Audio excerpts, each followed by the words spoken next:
Finally இந்திய அரசாங்கம் மாணவர்களோட கோரிக்கைக்கு செவி சாய்ச்சிருக்காங்க. ஆமாங்க, டெல்லியில கிட்டத்தட்ட 25 நாளுக்கு மேல நடந்துகிட்டு இருந்த இந்த ஒரு நீட் போராட்டம் ஒரு முதல் வெற்றியை அடைஞ்சிருக்கு. காக்ரோச் ஜனதா பார்ட்டியோட முதல் கோரிக்கை என்னவா இருந்ததுன்னா, எஜுகேஷன் மினிஸ்டரா இருக்கிற தர்மேந்திர பிரதான் வந்துட்டு பதவி விலகணும் அப்படின்றது சொல்லியிருந்தாங்க. கிட்டத்தட்ட 25 நாளுக்கு அப்புறமா இன்னைக்கு அது நடந்திருக்கு. ஆமாங்க, யூனியன் எஜுகேஷன் மினிஸ்டர் இன்னைக்கு ராஜினாமா பண்ணியிருக்காரு கொஞ்ச நேரத்துக்கு முன்னாடி. சரி, தர்மேந்திர பிரதான் வந்துட்டு பதவி விலகும் போது அவர் என்னெல்லாம் சொல்லி பதவி விலகி இருக்காரு அப்படின்றப்ப பார்க்கும்போது முதல் விஷயம், மாணவர்களின் எதிர்காலம் இந்த ஒரு போராட்டத்தினால வந்துட்டு பாதிக்க கூடாது. அதுவும் இந்த ஒரு போராட்டத்தை மையமா வச்சு இன்னும் சில பேர் வந்துட்டு நாட்டுக்கு எதிராக சில சதிகள் செய்யறதுக்கான வாய்ப்புகளும் அதிகமா இருக்கு. அதனால இந்த நாட்டோட அமைதிக்காகவும் மாணவர்கள் இந்த ஒரு போராட்டத்துல வேற எந்த ஒரு சிக்கல்லையுமே அவங்க வந்துட்டு வாழ்க்கையை தொலைச்சிடக்கூடாது. இந்த ஒரு காரணத்துக்காக அவங்க சொல்ற மாதிரி நான் என்னோட எஜுகேஷனல் மினிஸ்டரா இருக்கிற பதவியை ராஜினாமா செய்யறேன் அப்படின்னு சொல்லி ரிசர்வேஷன் கடிதத்துல இதை எழுதி இருந்தாரு. இது மாணவர்களுக்கு கிடைச்ச ஒரு மிகப்பெரிய ஒரு வெற்றி. மாணவர்கள் நினைச்சா இந்தியால வேற எது வேணாலும் மாத்தலாம் அப்படின்ற ஒரு மாபெரும் சக்தியை இன்னைக்கு ப்ரூவ் பண்ணியிருக்காங்க. இந்த ராஜினாமாவுக்கு பின்னாடி வேற ஏதாச்சும் ஒரு ஸ்ட்ராங்கான காரணம் இருக்குமான்றது பார்க்கும்போது அதுலயுமே சில விஷயங்கள் குறிப்பிடப்படுது. கிட்டத்தட்ட இந்த ஒரு மாசமா இந்த ஒரு போராட்டம் அப்படின்றது நடந்துகிட்டு இருக்கு. இதுக்கு எதிர்கட்சிகள் மட்டும் கிடையாது, பொது மக்களுமே சரி, சமூக ஆர்வலர்களுமே மாணவர்களுக்கு சப்போர்ட் பண்ணிக்கிட்டு இருந்தாங்க. இதை தாண்டி பாராளுமன்றத்திலுமே இந்த ஒரு நீட் பிரச்சனை ஒரு மிகப்பெரிய பிரச்சனையா பேசப்பட்டிருக்கு. இப்படி இருக்கிற நேரத்துல இப்போ இருக்கிற இந்தியன் கவர்மெண்ட் மேல ஒரு மிகப்பெரிய ஒரு பிரஷர் பொதுமக்கள் கொடுத்துக்கிட்டு இருந்திருக்காங்க. இதனாலதான் இந்த ஒரு ராஜினாமா, மாணவர்கள் கொடுத்த அழுத்தம், பொதுமக்கள் கொடுத்த அழுத்தம், அரசியல் சூழல் எல்லாம் கருத்துல கொண்டுதான் இந்த ஒரு ராஜினாமா நடந்திருக்கிறதுக்கான வாய்ப்புகள் அதிகமா இருக்குன்னு சமூக ஆர்வலர்கள் நிறைய பேர் சொல்றாங்க.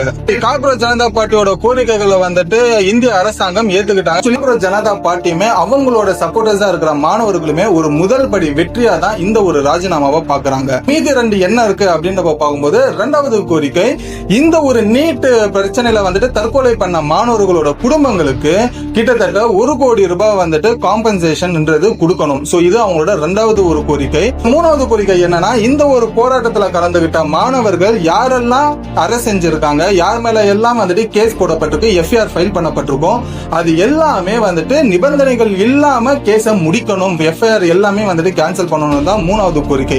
இந்த ரெண்டு கோரிக்கைகள் நிறைவேறினா இதுல என்ன பயன் இருக்கு அப்படின்றது நமக்கு கேள்வி வரலாம். முதல்ல, இந்த நீட் தேர்வுல வந்துட்டு தற்கொலை பண்ணிக்கிட்ட குழந்தைகளோட குடும்பங்களுக்கு இந்த நிதி உதவி அப்படின்றது அரசாங்கத்துக்கிட்ட இருந்து கிடைச்சதுன்னா அது ஒரு மிகப்பெரிய ஒரு உதவியா அந்த குடும்பங்களுக்கு இருக்கும். ரெண்டாவது, எதிர்காலத்துல இந்த மாதிரி ஒரு பிரச்சனைகள் வராம இருக்கிறதுக்கு இது ஒரு முக்கிய ஒரு உதாரணமாகவுமே இருக்கும்.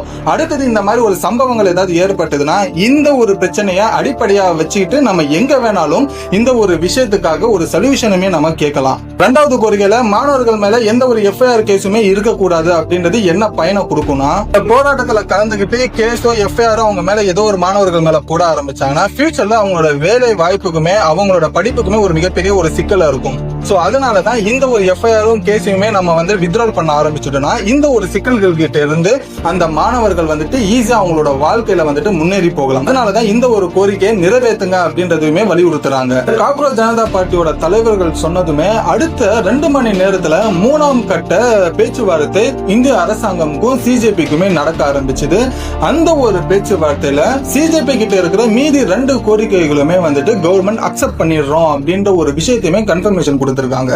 அப்படி பார்க்கும்போது இன்னைக்கு மட்டுமே இந்திய அரசாங்கம் சிஜேபியோட 3 கோரிக்கைகளை நிறைவேற்றி இருக்காங்க. இதோட தொடர்ச்சியா சிஜேபியும் வந்துட்டு இந்த ஒரு போராட்டத்தை நாங்க வந்துட்டு இதோட முடிக்கிறோம், எல்லா போராட்டக்காரர்களுமே பிரச்சனை பண்ணாம அவங்க வீட்டுக்கு போங்க அப்படின்னு சொல்லி இந்த 28 நாள் கொண்ட இந்த ஒரு போராட்டம் இன்னைக்கு முடிவுக்கு வந்திருக்கின்றது. தெரிஞ்சுக்குங்க, இது இந்திய மாணவர்களுக்கு கிடைச்ச ஒரு மிகப்பெரிய ஒரு போராட்ட வெற்றி அப்படின்றது தான் இது வரலாற்றிலே எழுதப்படும்.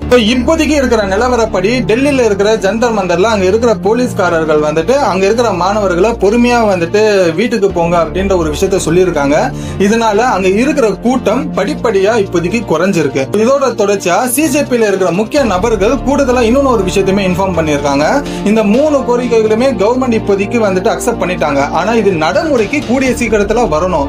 இன்கேஸ் இந்த நடைமுறைக்கு வரலன்னா திரும்பியும் இந்த மாதிரி ஒரு விளைவுகளை வந்துட்டு ஏற்படுறதுக்கான வாய்ப்புகள் அதிகமா இருக்கு அப்படின்றதுமே அவங்க தரப்புல இருந்து ஒரு வார்னிங்குமே கொடுத்திருக்காங்க. அப்ப இது ஒரு முழுமையான வெற்றி இல்லையா அப்படின்றத பார்க்கும்போது இப்போதைக்கு இந்தியாவில் இருக்கிற எல்லா மக்களுமே இந்த ஒரு மாணவர்கள் பண்ற போராட்டம் ஒரு முழுமையான வெற்றியா தான் பாக்குறாங்க.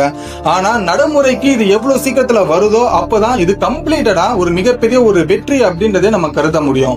இப்போதைக்கு அதிகாரப்பூர்வமா இந்த ஒரு போராட்டம் முடிவுக்கு வந்திருக்குன்னு சிஜேபி தரப்புல இருந்து கன்ஃபார்மா சொல்லி இருக்காங்க. இன்னைக்கு டெல்லியில இருக்கிற அத்தனை போராட்டக்காரர்கள் கஷ்டப்பட்டதுக்கு எல்லாத்துக்குமே இன்னைக்கு ஒரு பலன் கிடைச்சிருக்கு. இதனால அங்க ஒரு கொண்டாட்டமே நடந்திருக்குன்றது தெரிஞ்சுக்கங்க. சரி, இந்த ஒரு மாணவர்களோட போராட்டத்தோட வெற்றியை நீங்க எப்படி பாக்குறீங்க? உங்களோட கருத்தை கமெண்ட்ல சொல்லுங்க. சோ ஃபைனலா நம்மளோட யங்ஸ்டர்ஸும் ஜெயிச்சிருக்காங்க, நம்மளோட டெமோக்ரஸியுமே இதுல ஜெயிச்சிருக்கு. ஃபைனலா இந்த டெல்லி போராட்டத்தை பத்தி இதுக்கப்புறமா ஃபர்தர் அப்டேட்ஸ் வந்தா இதை பத்தி நம்ம டிஸ்கஸ் பண்ணலாம். இதோட இந்த வீடியோ முடிச்சிட்டு அடுத்த ஒரு சூப்பரான வீடியோல உங்களை வந்து நான் பாக்குறேன். Until then, bye bye, AB.